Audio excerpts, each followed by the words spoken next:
తాడేపల్లి రాఘవనారాయణ శాస్త్రి గారు గంగానదిలో స్నానం చేయడానికి వెళ్ళారు. గంగమ్మ అడిగింది, శాస్త్రి స్నానానికి వచ్చావు ఏమి ఇస్తావని అడిగింది. ఆయన ఉంగరం తీసి వేయిపోయారు. అది నీకు అనుష్ఠానానికి కావాలి, ఆచమనం చేయడానికి, రేపు మీ ఆవిడ్ని అడిగి పట్రా అంది. ఆవిడ్ని అడిగి తీసుకెళ్ళి ఆయన గంగమ్మకి ఇచ్చారు. గంగమ్మ పలుకుతుంది, ఎందరికో పలికింది. అంతవరకు ఎందుకు, గురు శుశ్రూష చేశారు ముత్తుస్వామి దీక్షితారు వారు. గురువుగారి శరీరం వదిలిపెట్టేసే ముందు ప్రతిరోజు గురువుగారు స్నానం చేశాక శిష్యుడు స్నానం చేసేవాడు.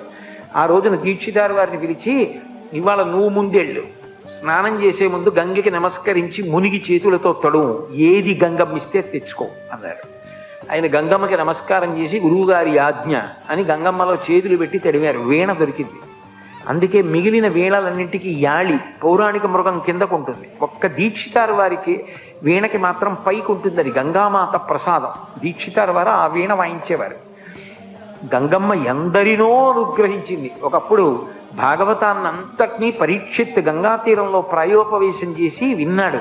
వా, ఏమి పద్య రచన చేశారో పోతన గారు.